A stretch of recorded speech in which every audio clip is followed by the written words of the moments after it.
बच्चों, आज के इस वीडियो में आपका बहुत बहुत स्वागत है।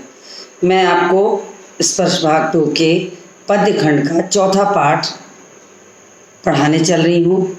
इसकी पुनरावृत्ति करा रही हूँ। तो जिसमें मैंने पहला और दूसरा आपको पढ़ा दिया है, तीसरे को मैं समझाने चल रही हूँ। तो तीसरा अनुच्छेद पद्यांश इस प्रकार है। क्षुधांत्र रंत देव ने दिया करस्थ थाल भी, तथा दधीच ने दिया परार्थ अस्ति जाल भी। उसी न क्षितीश ने स्वमांस दान भी दिया, सहर्ष वीर कर्ण ने शरीर चर्म भी दिया। अनित्य देह के लिए अनादि जीव क्या डरे, वही मनुष्य है कि जो मनुष्य के लिए मरे। तो यहाँ पर कवि ने मनुष्यता के भाव को दिखाने के लिए तमाम उदाहरण लिए हैं। इतिहास से बहुत सारे उदाहरण लिए हैं कि और उन उदाहरणों के माध्यम से इस मनुष्यता के भाव को उन्होंने स्पष्ट करने की कोशिश की है। कि उन्होंने कहा कि भारत का जो इतिहास है वो दानवीरों से भरा पड़ा है। मनुष्यता का जो वास्तविक भाव है यहाँ के दानवीरों में देखने को मिलता है। और उन्होंने बताया कि मानवता की भलाई के लिए धन तो धन तन भी अर्पण कर दिया गया है। हमारा इतिहास इसका गवाह है। हर तरह से बातें सुनने और इतिहास में पढ़ने को मिलती हैं। तो उन्होंने कहा कि ये इतिहास साक्षी है, प्रमाण है कि क्षुधांत्र रंत देव ने दिया करस्थ थाल भी। क्षुधांत्र यानी भूख से पीड़ित, रंत देव एक प्रसिद्ध राजा जो अपना भोजन जैसे ही करने चल रहे थे कि उनके दरवाजे पर एक भूखा व्यक्ति आ गया। और उस भूखे व्यक्ति को देखकर उन्होंने करस्थ थाल, अपने हाथ में लिया हुआ जो थाल था वो उसे पकड़ा दिया। हाथ में रखे हुए भोजन की थाल को जो कि वो खाने जा रहे थे उसे पकड़ा देते हैं। फिर कहा है तथा दधीच ने दिया परार्थ अस्ति जाल भी। फिर महर्षि दधीची की बात यहाँ उदाहरण के लिए बताई गई है कि जिन्होंने मानवता की भलाई के लिए अपनी हड्डियों का दान कर दिया। सुर और असुर के बीच जब युद्ध चल रहा था तो ये हुआ कि वज्रास्त्र बनाना पड़ेगा। तो महर्षि दधीची के पास इंद्र जाते हैं, उनसे उनकी हड्डियां मांगते हैं। उन्होंने स्वेच्छा से प्राण त्याग करके, सब कुछ जानते हुए भी स्वेच्छा से प्राण त्याग करके अपनी हड्डियों को वज्रास्त्र बनाने के लिए दे देते हैं। परार्थ, तो उन्होंने कहा परार्थ अस्ति जाल भी। परार्थ दूसरे के लिए, अस्ति जाल हड्डियों के ढांचे को स्वतः प्राण त्याग कर अपने शरीर के हड्डियों के जाल को उन्होंने वज्रास्त्र बनाने के लिए दे दिया। फिर कहा है उसी नर क्षितीश ने स्वमांस दान भी किया। उसी नर क्षितीश ने, उसी नर गांधार के राजा, क्षितीश राजा। तो उशीनर राजा उशीनर ने एक बार एक कबूतर जिसको कि बहेलिये ने मारा था, तो उस कबूतर को मांगने आता है जो कि उनकी शरण में आ जाता है। और उनकी शरण में आने के बाद वो उससे मांगता है कि मेरा शिकार है, दे दीजिए। राजा उशीनर नहीं तैयार होते, कहते ये तो शरणागत है, ये तो मेरी शरण में अपने प्राणों को बचाने के लिए आ गया है, तो ऐसे में मैं उसे कैसे दे सकता हूँ। तो वो यहाँ तक कहते हैं कि इसके बराबर का मांस तुम मेरा ले लो, लेकिन इस कबूतर को छोड़ दो। तो उसी नर क्षितीश ने स्वमांस दान भी किया। फिर तीसरा चौथा उदाहरण देते हैं। सहर्ष वीर कर्ण ने शरीर चर्म भी दिया। सहर्ष वीर कर्ण ने, और कर्ण जिसको कि महादानी कहा जाता है, वो जानता था कि इंद्र ब्राह्मण का रूप बनाकर छल से उनका कवच और कुंडल मांगने आए हैं। वो जानते हैं, देवता भी जानते हैं कि अगर कर्ण के पास कवच और कुंडल रहा तो उन्हें कोई भी परास्त नहीं कर सकता। तो उन्होंने सहर्ष दे दिया। सब कुछ जानते हुए भी उन्होंने मांगने वाले को, याचक को लौटाया नहीं, दे दिया। तो साथ में कहते हैं, अनित्य देह के लिए अनादि जीव क्या डरे। अनित्य देह यानी ये देह, ये शरीर अनित्य है, नित्य बना नहीं रहेगा, यानी मृत्यु सुनिश्चित है। जिस शरीर की मृत्यु सुनिश्चित है, जो अनित्य है, जो सदैव बना नहीं रहेगा, उसके लिए अनादि जीव क्या डरे। अनादिकाल से ये जीव ऐसी चीज के लिए जो डरता चला आ रहा है कि मृत्यु मृत्यु मृत्यु, तो मृत्यु तो सुनिश्चित है, तो ऐसी चीज के लिए जीव को डरने की कोई आवश्यकता नहीं है। तो उन्होंने कवि ने यहाँ पर कहा कि मनुष्यता तो इन दानवीरों से देखने को मिलती है जिन्होंने प्राणों की बलि दे दी मगर दूसरों को कष्ट नहीं दिया। चाहे रंतिदेव रहे हों, चाहे दधीची रहे हों, चाहे उशीनर रहे हों या कर्ण रहे हों।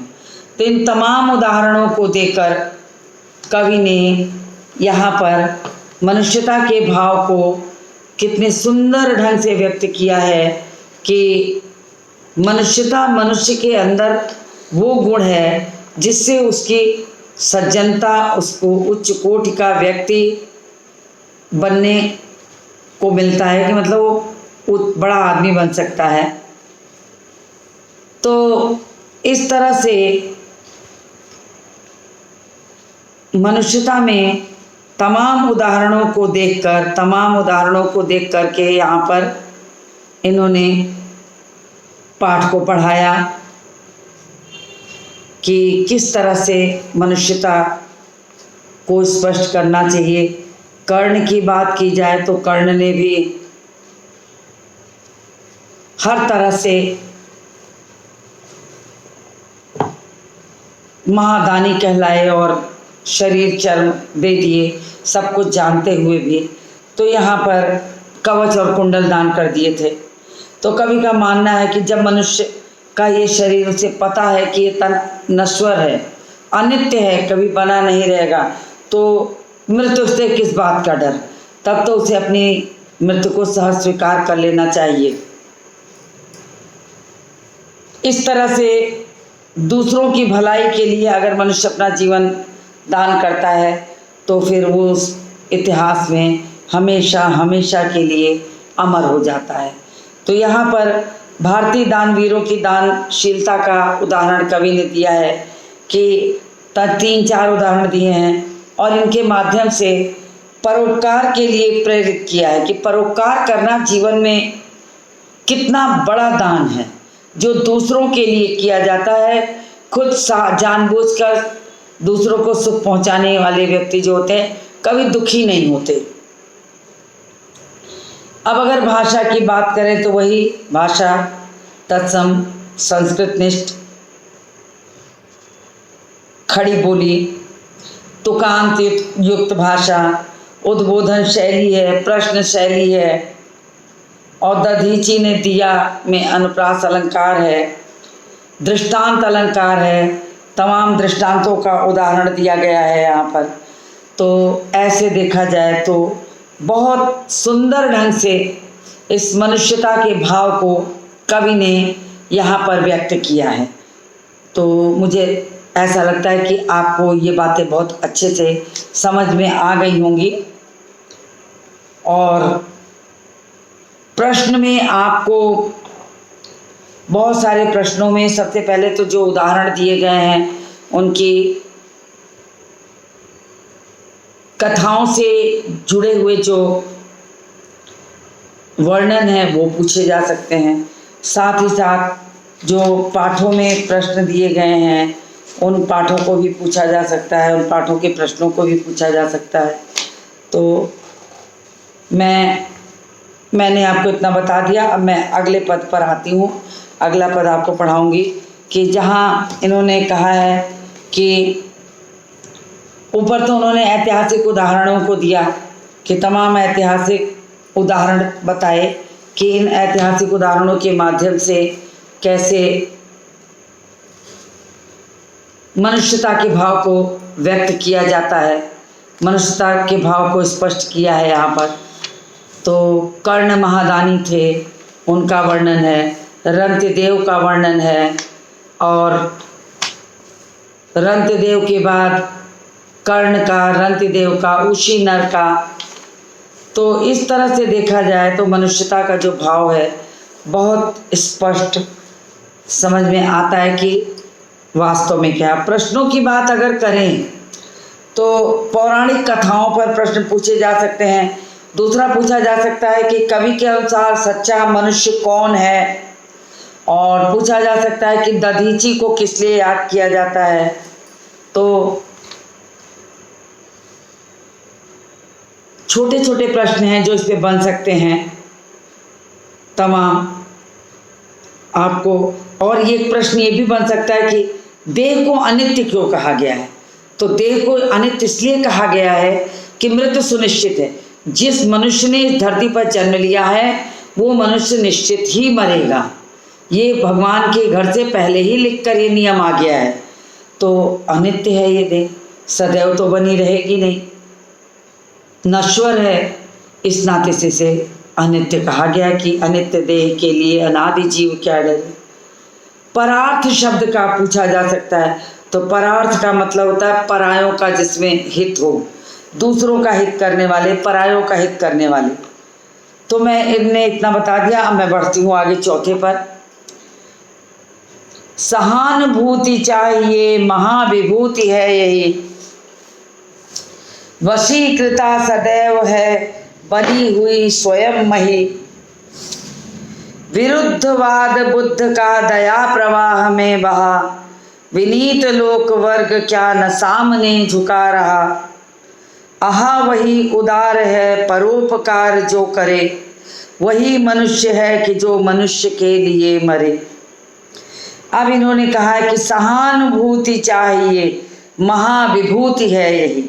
अब कवि ने कहा कि कवि ये चाहते हैं कि अगर हम मनुष्य हैं तो हम मनुष्य होकर एक दूसरे के सुख दुख को समझें, एक दूसरे के प्रति सहानुभूति करें, सहानुभूति का भाव रखें। तो उन्होंने कहा कि मनुष्यों के अंदर एक दूसरे के प्रति सहानुभूति का भाव होना चाहिए, दूसरों के दुख से दुखी होना चाहिए, दूसरों के साथ सुख में सुखी होना चाहिए।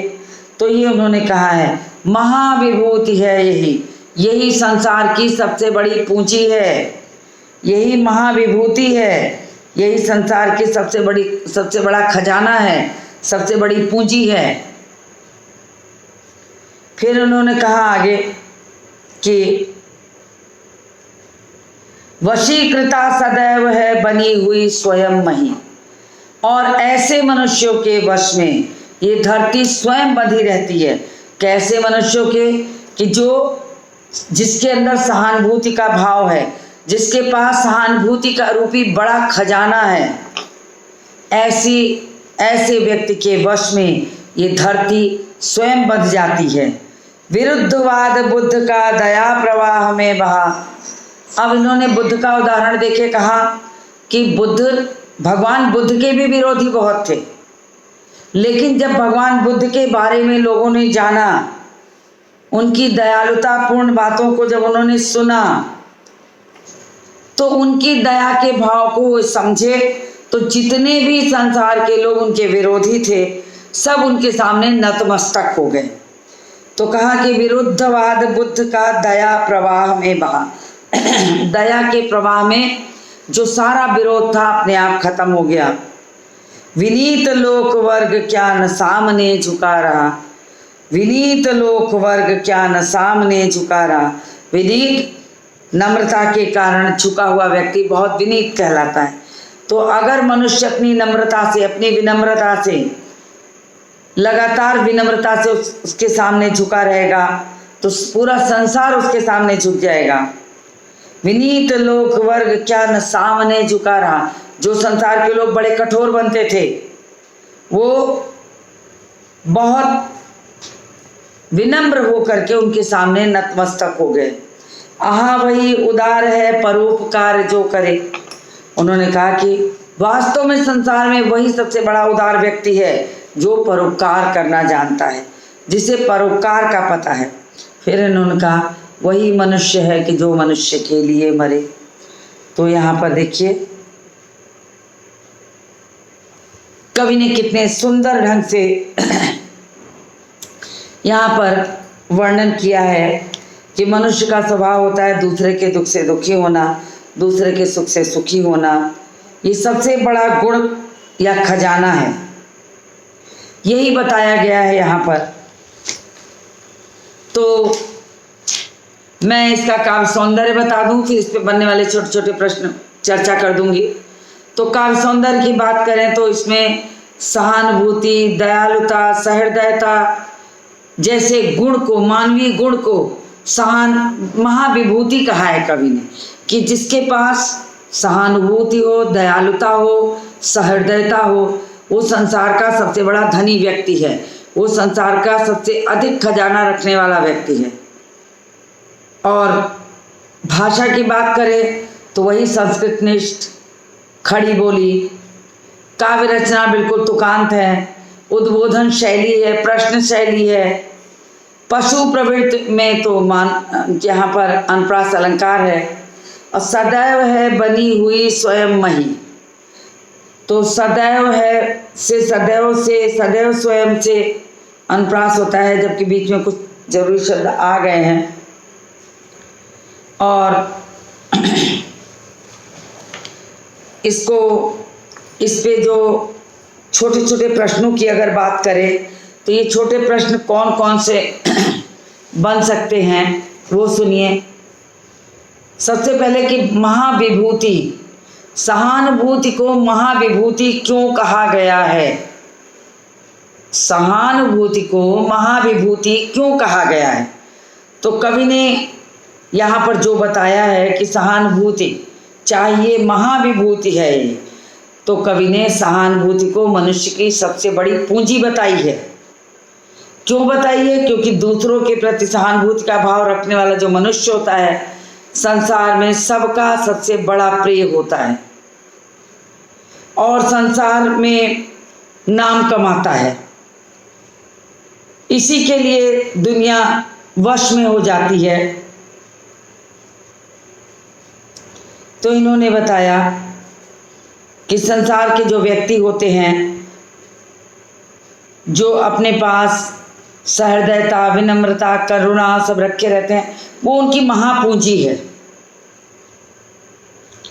फिर दूसरा प्रश्न हो सकता है कि बुद्ध के विरुद्धवाद से आप क्या समझते हैं? ये प्रश्न थोड़ा अच्छा भी है, पूछा भी जा सकता है। तो इसका उत्तर में आप लिखेंगे कि भगवान बुद्ध का विरुद्धवाद से तात्पर्य क्या है कि समाज की गलत नीतियों का वो विरोध करते थे। यही विरोध वो करते थे, लोगों को समझाते थे।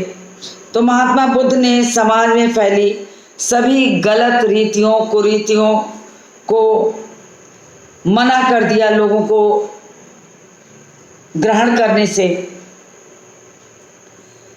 तो इससे तो जो लोग उनके विरोध में कर रहे थे, जब बुद्ध की करुणा के भाव को उन लोगों ने जाना, तब लोगों के अंदर का जो विरोध था वो स्वतः दूर निकल गया।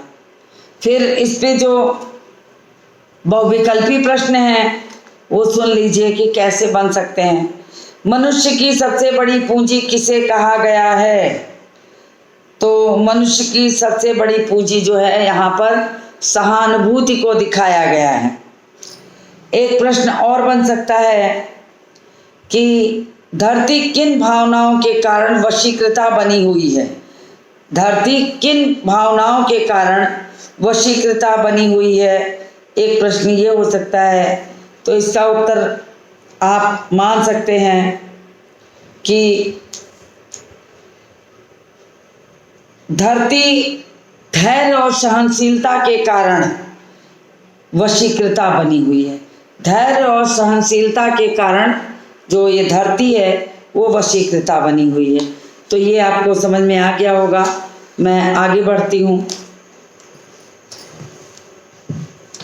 तो अगला प्रश्न, अगला अनुच्छेद पद्यांश है कि हाँ, रहो न भूल के कभी मदांध तुच्छ वित्त में, सनाथ जान आपको करो न गर्व चित्त में। अनाथ कौन है यहाँ त्रिलोकनाथ साथ है, दयालु दीन बंधु के बड़े विशाल हाथ हैं। अतीव भाग्यहीन है अधीर भाव जो करे, वही मनुष्य है कि जो मनुष्य के लिए मरे। अब देखिए कवि ने क्या कहा है यहाँ पर। कवि ने कहा है, रहो न भूल के कभी मदांध तुच्छ वित्त में। अगर आप संसार के सबसे बड़े पूंजीपति अपने आप को मानते हैं तो अपने मन में मद में अंधा होके इस बात को बिल्कुल ही भूल जाइए। रहो न भूल के कभी भी भूल के, पैसे रुपए के प्रति घमंड करके मदांध हो करके अगर तुम जीवन जीना चाहोगे तो कभी भी वो पूर्ण नहीं होगा, कभी भी वो सफल नहीं होगा। उन्होंने कहा, सनाथ जान आपको करो न गर्व चित्त में। अगर आप रुपए पैसे से मजबूत हो, आपके ऊपर सर पे हाथ रखने वाला है, सारे लोग आपके साथ हैं, तो करो न गर्व चित्त में। तो आप ये मत समझो कि संसार का कोई बेगाना है, ईश्वर सबके साथ है। तो करो न गर्व चित्त में, तुम घमंड मत करो कि तुम्हारे पास साथ देने वाले लोग हैं, रुपया है, पैसा है। लेकिन कभी कभी ऐसे भी तमाम लोगों को जीवन के अंतिम क्षणों में बहुत कष्ट उठाने पड़ते हैं। तो उन्होंने कहा, सनाथ जान आपको, आप ये जानते हैं कि आपके ऊपर हाथ रखने वाला कोई है, आप सनाथ हो, अनाथ नहीं। तो करो न गर्व चित्त में, तो मन में घमंड मत करो, मन में घमंड नहीं करना चाहिए। अनाथ कौन है यहाँ। अब इन्होंने, कवि ने यहाँ पर बिल्कुल अच्छी सी पंक्ति की है और कहा है कि अनाथ कौन है यहाँ। अनाथ कौन जन्मा है, त्रिलोकनाथ साथ हैं। जिस त्रिलोकी नाथ ने हमें इस संसार में जन्म दिया है, जब वो हमारे साथ में हैं तो हमें किसी चीज़ का भी डर नहीं होना चाहिए। फिर उन्होंने कहा कि दयालु दीन बंधु के बड़े विशाल हाथ हैं। दयालु दीन बंधु के, दीन बंधु यानी हमारा मित्र हो, जो गरीबों का जो मित्र हो। दीन तो हम सब हैं, क्योंकि अगर हमारे अंदर रुपया पैसा आता है, धनाढ्य होंगे, तब हम जा कर के दीनता के भाव से उभरेंगे।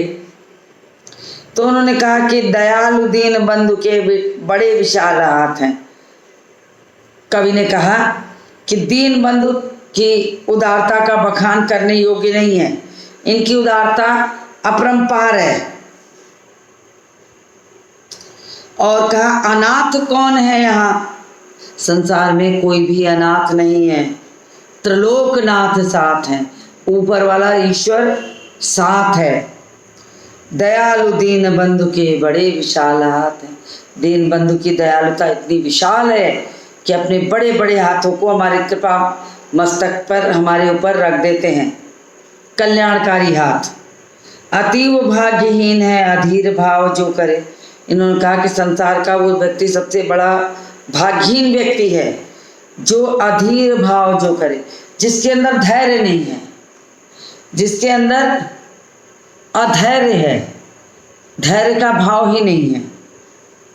उन्होंने कहा कि ऐसे व्यक्ति संसार में जो खुद को भाग्यहीन कहें, अधीर कहें, उनके अंदर कुछ न कुछ कमी अवश्य होगी।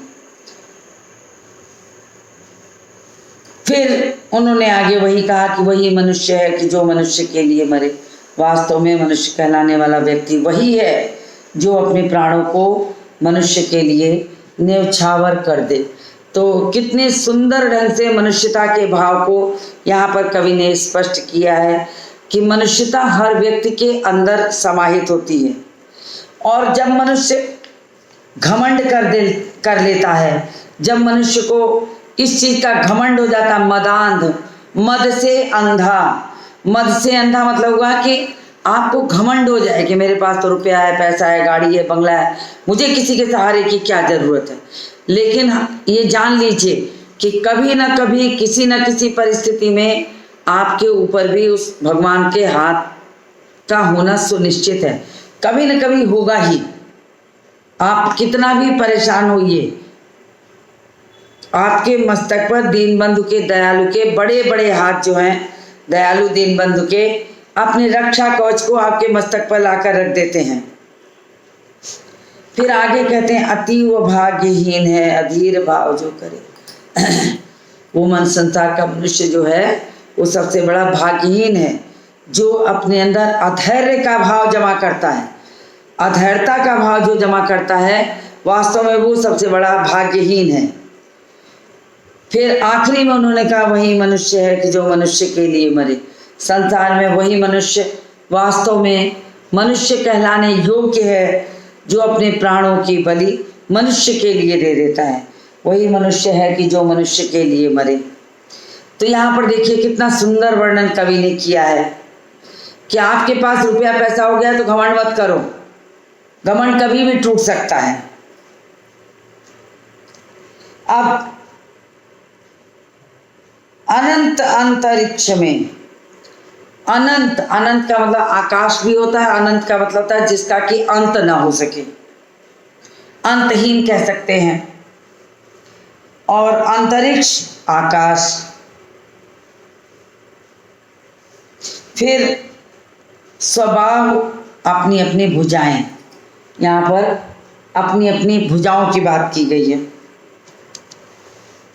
तो इतने पैराग्राफ के बीच में तो मुझे लगता है कि आपको कोई ऐसी चीज नहीं होगी कि जो समझ में ना आई हो।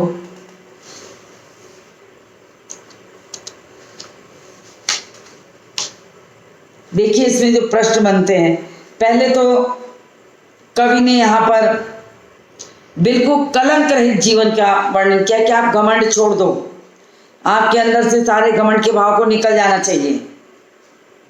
फिर संस्कृत निष्ठ खड़ी बोली है, वो मैंने आपको बताई दिया कि सभी छंदों में पदों में होगा। उद्बोधन शैली है, लोगों का आह्वान किया है। उद्बोधन शैली का मतलब लोगों का आह्वान किया है कि तुम आओ और आ करके मनुष्य बन करके रहो इस धरती पर और लोगों का उपकार करो। तो उद्बोधन शैली है। भाषा में लयात्मकता का गुण है, वो भी बहुत बड़ी बात है। लय और गीत के माध्यम से देखिए जब इसको पढ़ेंगे तो कितने सुंदर ढंग से इसकी तुकांत भाषाएं सुनने को मिलती हैं। मैं पैराग्राफ पढ़ दूं आपको। तो पैराग्राफ इस प्रकार है, रहो न भूल के कभी मदान्ध तुच्छ वित्त में, अनाथ जान आपको करो न गर्व चित्त में। अनाथ जीव है यहाँ त्रिलोक नाथ साथ हैं, दयालु दीन बंधु के बड़े विशाल हाथ हैं। अतीव भाग्यहीन है अधीर भाव जो डरे, वही मनुष्य है कि जो मनुष्य के लिए भरे। तो यहाँ पर सुंदर भाषा के माध्यम से परोपकार की भावना को कवि ने दिखाने का प्रयास किया है। अब इसमें प्रश्नों की चर्चा मैं थोड़ा सा कर दूं कि वास्तव में मदांध कैसे कोई हो जाता है। वास्तव में मनुष्य मदांध कैसे हो जाता है, कहने का मतलब उसके पास जब अपार धन आ जाएगा, चाहे सही रास्ते से चाहे गलत रास्ते से, जब उसके भीतर अपार धन आ जाएगा तो उस अपार धन को के आ जाने से वो मदांध हो जाता है, घमंड हो जाता है। वो अपने बराबर किसी को नहीं जोड़ता। उसे लगता है कि संसार का सबसे बलवान, सबसे बुद्धिमान, सबसे बलशाली व्यक्ति वो स्वयं खुद ही है। तो ये इसी को मदांध कहते हैं। यही शब्द मदांध के लिए सही प्रयोग किया जा सकता है कि जिसको घमंड हो जाए रुपए का, पैसे का, जो अपने आगे किसी को ना जोड़े। फिर एक प्रश्न और हो सकता है कि कवि ने भाग्यहीन किसको कहा है, भाग्यहीन कौन है। तो वास्तव में भाग्यहीन तो वो है जिसके अंदर धैर्य ना हो, यानी जिस व्यक्ति के अंदर धैर्य ना हो वो भाग्यहीन है। तो कवि ने यहाँ पर उसी को कहा है, क्योंकि वो कहते हैं ना कि देखिए यहाँ पर कहा है, मैं उस लाइन को पढ़ दूं, अतीव भाग्यहीन है अधीर भाव जो धरे, यानी जिस व्यक्ति के अंदर अधैर्य हो, धीरता का धीरज न हो, वो व्यक्ति भाग्यहीन है। तो ऐसे छोटे छोटे प्रश्न आपसे पूछे जा सकते हैं कि आप उसमें से आपको पद्यांश में से अर्थ निकालना होगा, पद्यांश के भीतर ही आपको वो अर्थ मिलेगा। तो दूसरा सनाथ किसको कहते हैं? दो शब्द होते हैं बच्चों, एक होता है अनाथ और दूसरा होता है सनाथ। अनाथ का जो मतलब है वो है जिसका कोई नाथ ना हो, जिसको संभालने वाला, देखने वाला, जिसको स्वामी, जिसका कोई भी न हो, उसको अनाथ कहते हैं।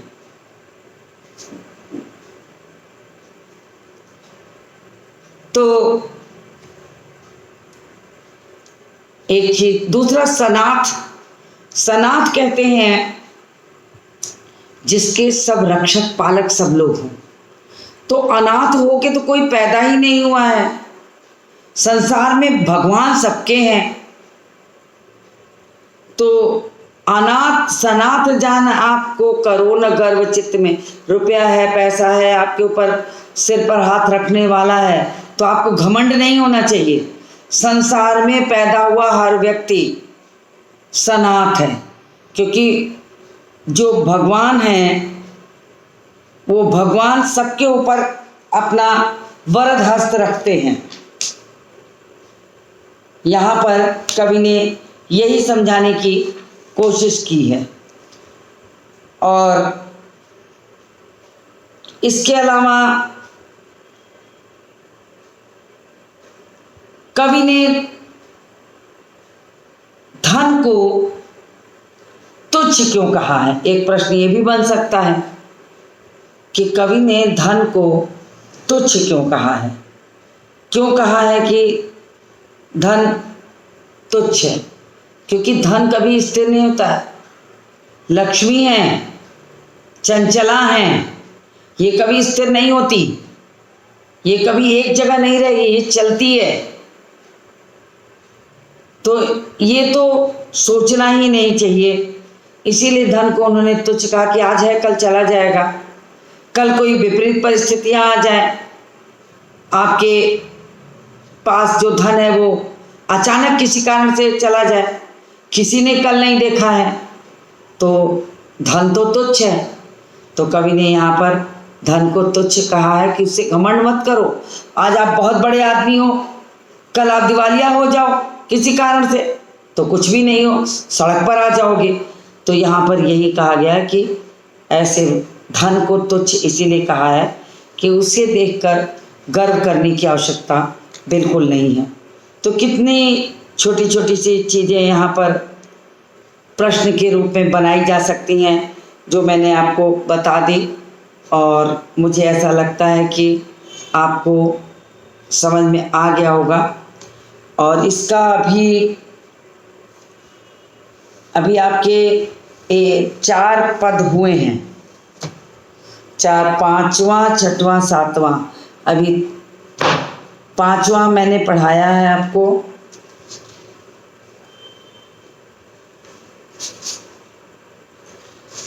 उसके बाद 6ठा, 7वां, ये 2 और मैं पढ़ाऊंगी आपको। तो उसके बाद इस पे जो अतिरिक्त प्रश्न बन सकते हैं, पाठों पर आधारित प्रश्न बहुत छोटे छोटे बन सकते हैं। पाठ्य पुस्तक में जो दिए गए हैं वो तो है ही हैं, उसके अलावा भी बन सकते हैं। तो आप पाठों पर आधारित प्रश्नों को भी पढ़िए कि वो मैं जब आपको दोनों पढ़ा दूंगी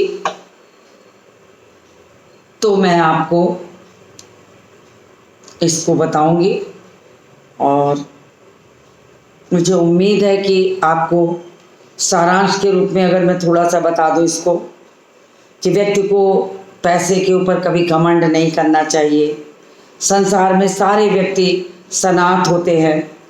अगर आदमी आप बहुत बड़ा है, आपके ऊपर बहुत वरदहस्त रखने वाले लोग हैं, तो भी आपको अपने चित्त में, अपने मन में गर्व नहीं करना चाहिए, क्योंकि समय हमेशा एक सा नहीं रहता और समय होत बलवान, समय बलवान होता है। कब आपके पास पैसा है कब नहीं है कोई नहीं जान सकता।